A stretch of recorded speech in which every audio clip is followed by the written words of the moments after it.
Hi everyone, welcome back to needle and craft. ಇವತ್ತಿನ ವಿಡಿಯೋದಲ್ಲಿ completely beginner friendly design ನಾನಿವತ್ತು ಸ್ಯಾರಿಗೆ work ಮಾಡಿ ತೋರಿಸ್ತಾ ಇದ್ದೀನಿ. ಸೊ ಕ್ರೋಶಿ ಡಿಸೈನ್ ಇದು.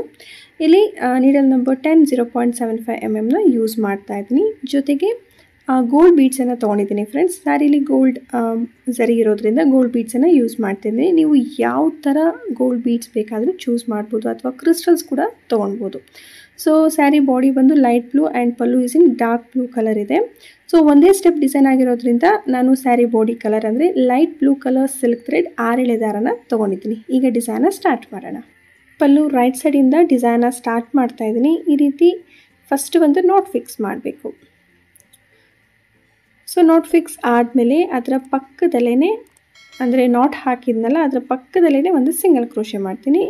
ಯಾಕೆಂದರೆ ಆ ನಾಟು ಎಕ್ಸ್ಟ್ರಾ ಸೆಕ್ಯೂರ್ ಆಗಲಿ ಅಂತ ಈ ಥರ 2 ಟೈಮ್ಸ್ ನಾನು ನಾಟ್ ಮಾಡ್ಕೊತಾ ಇದ್ದೀನಿ. ಇದಾದಮೇಲೆ ದಾರನ ಹೀಗೆ ಸ್ವಲ್ಪ ಮೇಲೆ ಮಾಡಿಬಿಟ್ಟು ಬೀಡನ್ನ ಆ್ಯಡ್ ಮಾಡ್ತೀನಿ. ನಾನು ಆವಾಗಲೇ ತೋರಿಸ್ದೆ ಅಲ್ವಾ. ಸೊ ಆ ಬೀಡಲ್ಲಿ ಒಂದು ಬೀಡನ್ನ ತೊಗೊಂಡು ಹೀಗೆ ದಾರದಲ್ಲಿ ಬೀಡನ್ನ ಪುಷ್ ಮಾಡಿಕೊಂಡು ಬೀಡನ್ನ ಲಾಕ್ ಮಾಡ್ತೀನಿ. ಸೊ ಬೀಡ್ ಲಾಕ್ ಮಾಡಿ ಮತ್ತೆ ಡಬಲ್ ಕ್ರೋಶೆ ಮಾಡಬೇಕು. ನೀಡದ ಮೇಲೆ ಒಂದು ಸಲ ದಾರ ತೊಗೊಂಡು ಬೇಸ್ಲೈನ್ ಇಲ್ಲ ಈ ಡಿಸೈನಲ್ಲಿ, ಹಾಗಾಗಿ ಸ್ವಲ್ಪ ಡಿಸ್ಟೆನ್ಸ್ ಕೊಟ್ಕೊಡಿ. ಅಂದರೆ ಸ್ಲಾಂಟಾಗಿ ಒಂದು ಡಬಲ್ ಕ್ರೋಶೆನ ವರ್ಕ್ ಮಾಡಬೇಕು. ನಾವೇನಲ್ಲಿ ಬೀಡ್ ತೊಗೊಂಡಿರ್ತೀವಿ ಆ ಬೀಡ್ ಲೆಂತ್ಗೆ ಡಬಲ್ ಕ್ರೋಶೆನ ಮಾಡ್ಕೊಬೇಕಾಗುತ್ತೆ. ಬೇಸ್ಲೈನ್ ಇಲ್ವಲ್ಲ, ನೀವು ಕಣ್ಣು ಅಳತೆಯಲ್ಲಿ ನೋಡಿಕೊಂಡು ನಿಮಗೆ ಎಷ್ಟು ದೂರಕ್ಕೆ ಬೇಕೋ ಅಷ್ಟು ದೂರಕ್ಕೆ ಡಬಲ್ ಕ್ರೋಶೆನ ಮಾಡ್ಕೊಳ್ಳಿ. ಸೊ ಡಬಲ್ ಕ್ರೋಶೆ ಆದಮೇಲೆ 2 ಚೈನ್ಸ್ ಹಾಕಿ ಸೊ ಅದೇ ಡಬಲ್ ಕ್ರೋಶೆ ಗ್ಯಾಪಲ್ಲಿ ಮತ್ತೆ ಡಬಲ್ ಕ್ರೋಶೇಸ್ನ ವರ್ಕ್ ಮಾಡ್ತಾ ಇದ್ದೀನಿ. ನೀಡಲ್ ಮೇಲೆ ಒಂದು ಸಲ ಹೀಗೆ ದಾರ ತೊಗೊಂಡು ಆ ಗ್ಯಾಪಲ್ಲಿ ಇನ್ಸರ್ಟ್ ಮಾಡಿ ದಾರ ತರ್ತೀವಿ. ಫಸ್ಟ್ 2 ಲೂಪಿಂದ ಒಂದು, ನೆಕ್ಸ್ಟ್ 2 ಲೂಪಿಂದ ಒಂದು. ಈ ರೀತಿಯಾಗಿ ಆ double crochet gap completely cover ಆಗೋವರೆಗೂ ಎಷ್ಟು ಇಡಿಸುತ್ತೆ ನೋಡಿಕೊಂಡು ಆ ಗ್ಯಾಪಲ್ಲಿ ನೀವು ಅಷ್ಟು ಡಬಲ್ ಕ್ರೋಶೇಸ್ನ ಹಾಕ್ಕೊಳ್ಬೋದು. ಸೊ ಯೂಶ್ವಲಾಗಿ ಆರ್ಚು ಯಾವಾಗ ಪರ್ಫೆಕ್ಟಾಗಿ ಬರುತ್ತೆ ಅಂದರೆ ಈ ರೀತಿ ಕಂಬದ ಗ್ಯಾಪಲ್ಲಿ ನಾವು double crochets R triple ಕ್ರೋಶೇಸ್ನ work ಮಾಡಿ ಆರ್ಚ್ ಮಾಡ್ತೀವಿ ಅಲ್ವಾ. ಸೊ ಆ ಕಂಬದ ಗ್ಯಾಪು ಕಂಪ್ಲೀಟ್ಲಿ ಕವರ್ ಆಗಿರಬೇಕು. ಅಲ್ಲಿ ಯಾವುದೇ ರೀತಿ ಆ ಗ್ಯಾಪ್ ಅನ್ನೋದಿರಬಾರ್ದು. ಸೊ ಅಲ್ಲಿವರೆಗೂ ನೀವು ಆ ಗ್ಯಾಪನ್ನು ಫಿಲ್ ಮಾಡಬೇಕು double crochets R triple crochets ಅಂತ. ಆವಾಗ ಆರ್ಚಿನ ಶೇಪು ತುಂಬಾ ಚೆನ್ನಾಗಿ ಬರುತ್ತೆ. ನೋಡಿ ಈ ರೀತಿ ಬಂದಿದೆ. ಇಟ್ಸ್ ಅ ಬೇಸಿಕ್ ಡಿಸೈನ್ ಅಷ್ಟೇ. ಈಗ ಆರ್ಚ್ ಎಲ್ಲಿಗೆ ರೀಚ್ ಆಗುತ್ತೆ ನೋಡಿಕೊಂಡು ಅದನ್ನು ಪಲ್ಲುಗೆ ಸಿಂಗಲ್ ಕ್ರೋಶೆಯಿಂದ ಕರೆಕ್ಟಾಗಿ ಫಿಕ್ಸ್ ಮಾಡ್ಕೋಬೇಕು. ಎಕ್ಸಾಕ್ಟ್ ಪ್ಲೇಸಲ್ಲಿ ಫಿಕ್ಸ್ ಮಾಡ್ಕೋಬೇಕು. ಆವಾಗ ರಿಂಕಲ್ಸ್ ಬರೋದಿಲ್ಲ ಪಲ್ಲುಲಿ.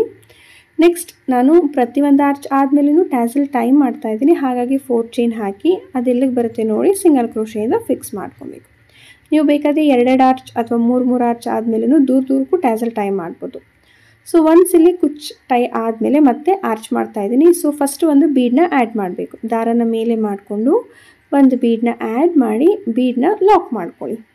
ಸೊ ಬೀಡ್ ಲಾಕ್ ಮಾಡಿಕೊಂಡು ಬೇಸ್ಲೈನ್ ಇಲ್ಲ ಅಲ್ವಾ ಈ ಡಿಸೈನಲ್ಲಿ, ಹಾಗಾಗಿ ಪ್ರೀವಿಯಸ್ ಆರ್ಚಲ್ಲಿ ನೀವು ನೋಡಬೇಕು ಬೀಡ್ ಮತ್ತು ಕಂಬ ಅದು ಎರಡರ ಮಧ್ಯೆ ಎಷ್ಟು ಡಿಸ್ಟೆನ್ಸ್ ಇದೆ. ಸೊ ಎಕ್ಸಾಕ್ಟ್ಲಿ ಸೇಮ್ ಡಿಸ್ಟೆನ್ಸ್ನ ತೊಗೊಂಡು ಒಂದು ಸ್ಲ್ಯಾಂಟಾಗಿ ಕಂಬ ಮಾಡಬೇಕು. ಇಲ್ಲಿ ಕಂಬ ಮಾಡಬೇಕಾದ್ರೆ ಬೀಡ್ ಲೆಂತ್ಗೆ ನೀವು ಮಾಡಿಕೊಂಡ್ರೆ ಡಿಸೈನು ಚೆನ್ನಾಗಿ ಬರುತ್ತೆ.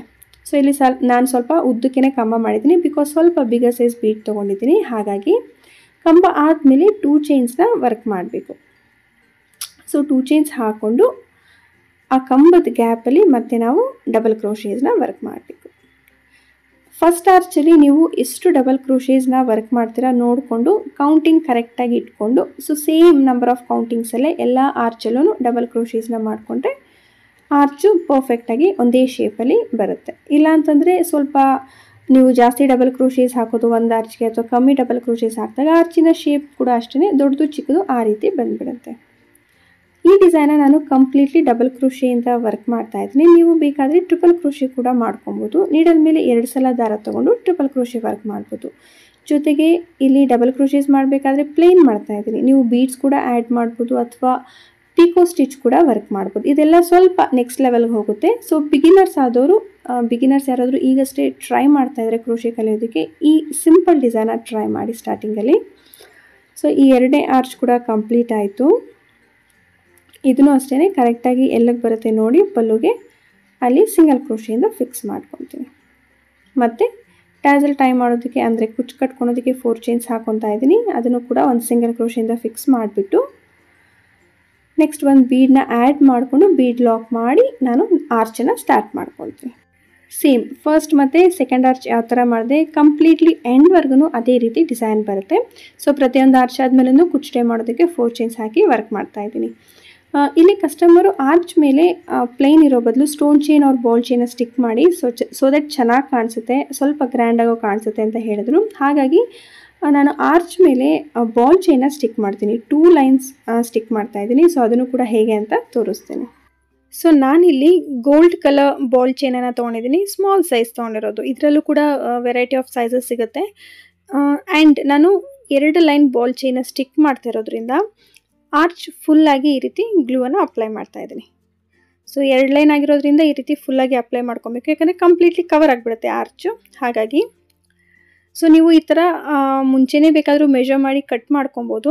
ಆರ್ಚಿನ ಸೈಜ್ ಪ್ರಕಾರ ಮುಂಚೆನೇ ಮೆಜರ್ ಮಾಡಿ ಬಾಲ್ ಚೈನ ಕಟ್ ಮಾಡ್ಕೊಬೋದು, ಅಥವಾ ಡೈರೆಕ್ಟಾಗಿ ಇವಾಗ ನಾನು ಯಾವ ರೀತಿ ಸ್ಟಿಕ್ ಮಾಡ್ತಾಯಿದ್ದೀನಿ ಸೊ ಆರ್ಚ್ ಮೇಲೇ ಫಸ್ಟ್ ಸ್ಟಿಕ್ ಮಾಡಿ ಆಮೇಲೆ ನೀವು ಈ ರೀತಿ ಟ್ರಿಮ್ ಕೂಡ ಮಾಡ್ಕೊಬೋದು. ಸೊ 1 ಲೈನ್ ಆಯಿತು. ಇದಾದಮೇಲೆ ಅದರ ಕೆಳಗಡೆನೆ ಇನ್ನೊಂದು ಲೈನ್ ಕೂಡ ಸ್ಟಿಕ್ ಮಾಡಿಬಿಡ್ತೀನಿ. ಸೊ ಮೆಜರ್ಮೆಂಟ್ ನೋಡಿ ಇಲ್ಲೇ ಕಟ್ ಮಾಡ್ಕೊತೀನಿ. ಸೊ ಅದನ್ನು ಕ್ಲೀನಾಗಿ ಈ ರೀತಿ ಆರ್ಚ್ ಶೇಪಲ್ಲೇ ಸ್ವಲ್ಪ ಕರ್ವ್ ಆಗಿ ಆ ಬಾಲ್ ಚೈನನ್ನು ನೀಡಲ್ ಹೆಲ್ಪಿಂದ ಪುಲ್ ಮಾಡಿಬಿಟ್ರೆ ನೀಟಾಗಿ ಕುತ್ಕೊಳುತ್ತೆ.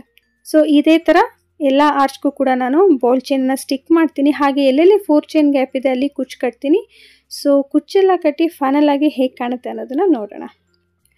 ಸೊ ಕಂಪ್ಲೀಟ್ ಆದಮೇಲೆ ಈ ರೀತಿ ಡಿಸೈನ್ ಕಾಣಿಸ್ತಾ ಇದೆ. ಇಲ್ಲಿ ನಾನು ಕುಚ್ಚು ಕಟ್ಕೊಳೋದಕ್ಕೆ 140 ಸ್ಟ್ರ್ಯಾಂಡ್ಸ್ ಆಫ್ ಸಿಲ್ಕ್ ಥ್ರೆಡ್ ತೊಗೊಂಡಿದ್ದೀನಿ. ಒನ್ಸ್ ಅದು ಡಬಲ್ ಆದಾಗ 280 ಸ್ಟ್ರ್ಯಾಂಡ್ಸ್ ಆಗುತ್ತೆ. ಆ್ಯಂಡ್ 2 ಕಲರ್ ಕೂಡ ಯೂಸ್ ಮಾಡಿ ಟ್ಯಾಸಲನ್ನು ಟ್ರೈ ಮಾಡ್ಕೊಂಡಿದ್ದೀನಿ. ಇದು completely beginner friendly design. So ಈಗಷ್ಟೇ ಕ್ರೋಶೆ ಕಲಿತಾ ಇರೋರು ಖಂಡಿತ ಈ ಸಿಂಪಲ್ ಡಿಸೈನ ಫಸ್ಟ್ ನೀವು ಟ್ರೈ ಮಾಡಿ, ಆನಂತರ ಸ್ಟೆಪ್ ಬೈ ಸ್ಟೆಪ್ ನೀವು ಬೇರೆ ಡಿಸೈನ್ಸ್ನ ಟ್ರೈ ಮಾಡಿ ಅಂತ ಹೇಳ್ತೀನಿ. ಹಾಗೆ ಈ ಡಿಸೈನ್ ಹಾರ್ಡ್ಲಿ 1 ಅವರ್ ಸಾಕು ಫುಲ್ ಸಾರಿನ ಕಂಪ್ಲೀಟ್ ಮಾಡೋದಕ್ಕೆ. ಇನ್ ಕೇಸ್ ನೀವು ಬಿಗಿನರ್ಸ್ ಆದರೆ ಇನ್ನು ಸ್ವಲ್ಪ ಟೈಮ್ ಎಕ್ಸ್ಟ್ರಾ ಕನ್ಸ್ಯೂಮ್ ಆಗುತ್ತೆ. ಒಂದು ಕ್ವಿಕ್ ಡಿಸೈನ್ ಅಂತಲೇ ಹೇಳ್ಬೋದು. ಅರ್ಜೆಂಟಾಗಿ ಯಾವುದಾದ್ರು ಒಂದು ಸಿಂಪಲ್ ಕ್ರೋಶಿ ಡಿಸೈನ್ ಕ್ವಿಕ್ಕಾಗಿ ಮುಗಿಸೋವಂಥದ್ದು ಹಾಕಬೇಕು ಅಂದರೆ ಈ ಡಿಸೈನ ಖಂಡಿತ ನೀವು ಟ್ರೈ ಮಾಡಿ. ಆ್ಯಂಡ್ ಡಿಸೈನ್ ಇಷ್ಟ ಆಗಿದ್ರೆ ಪ್ಲೀಸ್ ವಿಡಿಯೋನ ಲೈಕ್ ಮಾಡಿ, ಶೇರ್ ಮಾಡಿ. ಜೊತೆಗೆ ಇನ್ನೂ ಯಾರಾದರೂ ಸಬ್ಸ್ಕ್ರೈಬ್ ಮಾಡ್ದಿರೋ ವೀಡಿಯೋಸ್ನ ನೋಡ್ತಾ ಇದ್ರೆ ಇವಾಗಲೇ ಸಬ್ಸ್ಕ್ರೈಬ್ ಮಾಡ್ಕೊಳ್ಳಿ. ನಾನು ನೆಕ್ಸ್ಟ್ ಇನ್ನಷ್ಟು ಇಂಟ್ರೆಸ್ಟಿಂಗ್ ಆಗಿರೋ ಹೊಸ ಡಿಸೈನ್ಸ್ ಜೊತೆ ಸಿಗ್ತೀನಿ. See you soon. Until then take care. Bye.